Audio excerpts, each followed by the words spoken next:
Robert Conrad was more than just a familiar face on American television. He became an icon of the small screen throughout the 1960s and 70s. Known for his rugged strength, striking looks, and daring action roles, he became forever linked with the classic series The Wild Wild West. Yet behind the glamour and success lay a far more turbulent reality, a career that slowly declined, a personal life marked by turmoil and alcohol scandals, and final years filled with hardship and sorrow, leaving fans with both admiration and deep regret. Robert Conrad's story begins far from the glamour of Hollywood. Born Conrad Robert Falk on March 1, 1935 in Chicago, Illinois, he was raised in a working-class household. His father was absent for much of his life, and his mother, Alice, worked as a publicist. Growing up during the tail end of the Great Depression, Conrad's early years were shaped by hardship and survival rather than luxury. Unlike many actors who studied theater at universities or attended prestigious drama schools, Conrad came from tough neighborhoods where resilience was the only training ground. As a teenager, he was known for his athletic build and rebellious streak. He dropped out of school at 15 and took on a series of odd jobs: truck driver, milkman, dock worker, doing whatever he could to support himself. Conrad also boxed competitively, developing the toughness that would later define his screen persona. At the same time, he harbored a love for performance. He dabbled in singing, performing in small clubs around Chicago, eventually recording a few singles with Warner Brothers Records. Though his music career never truly took off, it placed him on the radar of executives in the entertainment industry. By the late 1950s, Conrad had moved to Los Angeles, determined to break into acting. At first, the journey was anything but easy. He started with minor roles in low-budget films such as Juvenile Jungle, 1958, often playing the archetypal young tough. But Conrad possessed a unique mix of rugged good looks and physical confidence. He wasn't the polished, classically trained actor that Hollywood studios typically embraced, but he had charisma and presence. He worked hard to cultivate a screen persona that was authentic, physical, and relatable. His first big break came with Hawaiian Eye, 1959-1963, a popular ABC detective series. Playing Detective Tom LaPaca, Conrad quickly became a fan favorite. The show's exotic setting, combined with Conrad's charm and action-oriented role, helped him stand out. It was during these years that he cemented his reputation as a rising television star. Audiences were drawn to his combination of toughness and accessibility. He wasn't an unreachable movie god, but someone who looked like he belonged on the streets and could handle himself in a fight. Yet Conrad's real claim to fame arrived in 1965 with The Wild Wild West. Cast as Secret Service agent James T. West, he starred in a groundbreaking series that blended the classic Western with the gadgets and intrigue of a spy thriller. The show was unique, mixing cowboys with science fiction-like inventions, and Conrad was at the center of it all. Unlike many stars, he insisted on doing nearly all of his own stunts, from fistfights to dangerous falls. This not only added authenticity to the show, but also set him apart in an era when most actors relied heavily on stunt doubles. His daring won admiration, but it also resulted in frequent injuries, including concussions and broken bones. Conrad was a perfectionist, determined to give viewers a sense of realism that television rarely offered.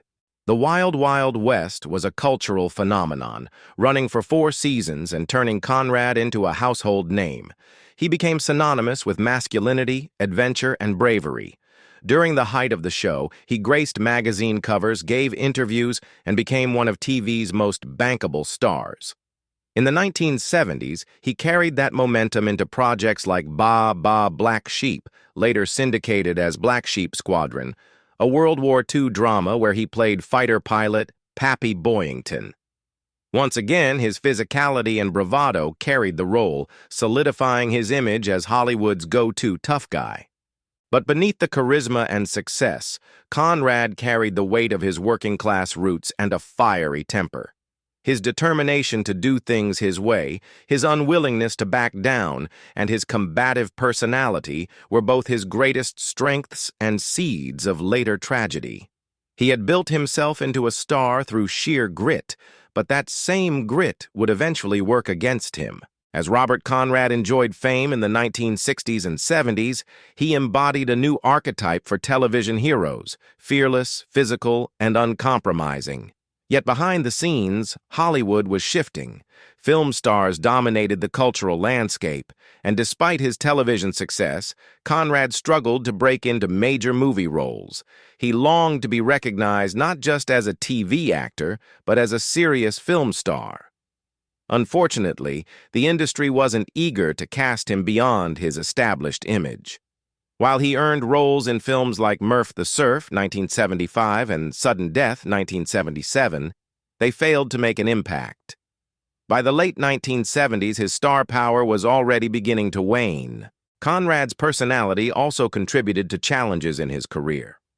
Known for his intensity, he often clashed with producers and co-stars. He was fiercely competitive, sometimes to a fault. In 1970s television specials like Battle of the Network Stars, where actors competed in athletic events, Conrad's combative nature was on full display. He treated the competitions as life-or-death struggles, sometimes intimidating others with his aggression.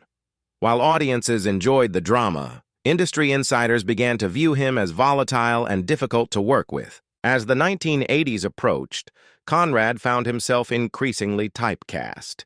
He appeared in a string of made-for-TV movies and short-lived series, but none recaptured the magic of his earlier work. Television itself was changing, with new stars and genres emerging.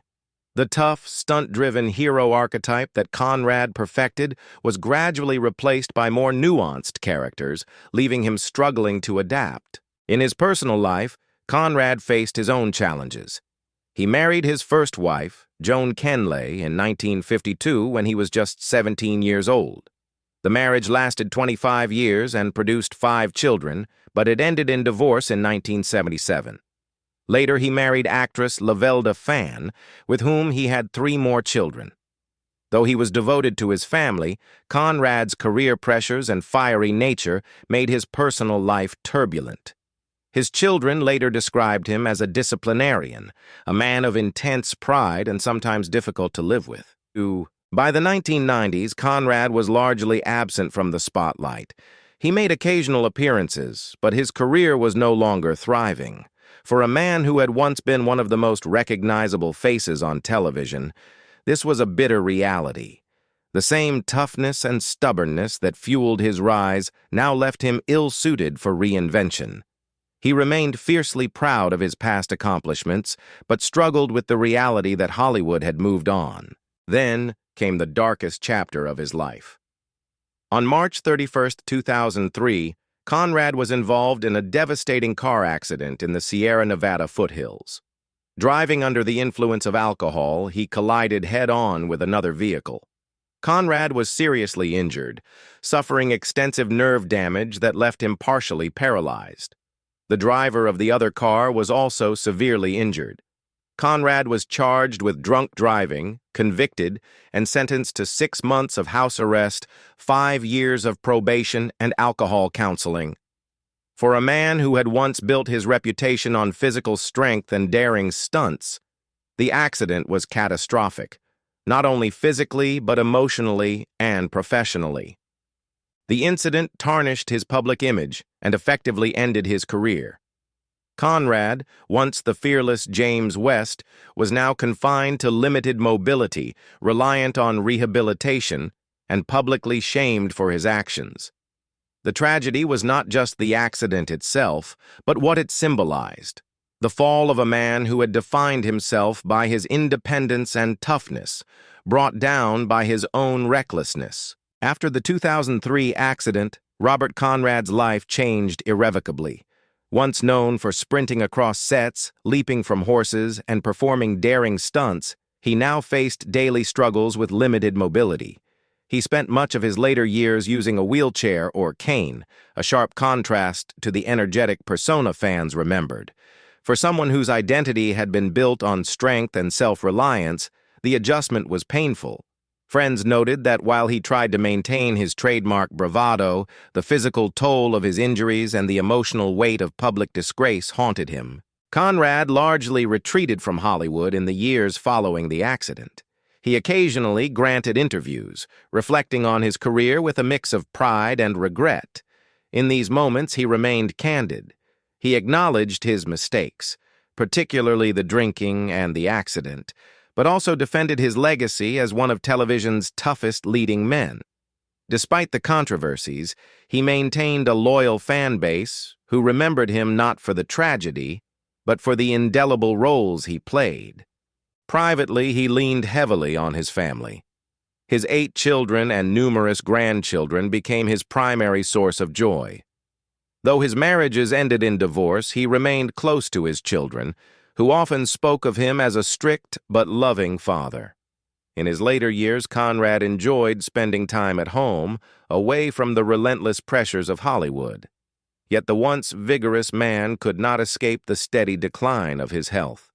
The injuries from his accident, combined with the natural toll of aging, left him increasingly frail. On February 8, 2020, Robert Conrad died of heart failure in Malibu, California, at the age of 84. His passing was met with tributes from fans, colleagues, and the entertainment industry. For many, it was a moment to look back not at the controversies of his later years, but at the groundbreaking work he did during television's golden age. He was remembered as James West, the fearless hero of the Wild, Wild West, and as Pappy Boyington in Baa Baa Black Sheep, a man who brought energy and authenticity to every role. The tragedy of Robert Conrad lies not only in the physical accident that marked his final years, but in the way his career and personal life reflected the darker side of Hollywood stardom. He was a man who rose from nothing, built himself into an icon through sheer determination, but ultimately was undone by his own flaws, his stubbornness, his temper, and his reckless choices. For fans, the heartbreak is in knowing that behind the image of invincibility was a man carrying burdens, regrets, and vulnerabilities. Yet Conrad's legacy endures. His insistence on doing his own stunts paved the way for future action stars. He showed that television heroes could be as daring and physical as their movie counterparts. His roles remain beloved by generations of viewers who grew up watching him take on impossible odds. And while his life was marred by tragedy, his career continues to inspire admiration. In the end, Robert Conrad's story is a reminder that fame and toughness do not shield anyone from human frailty. He was a man of contradictions, both strong and broken, admired and criticized, heroic and flawed. The tragedy of his life does not erase his accomplishments, but it does humanize him. He was not just James West or Pappy Boyington, he was Robert Conrad, a son of Chicago, a father of 8, a man who reached extraordinary heights, stumbled into heartbreaking lows, and left behind a legacy that remains unforgettable.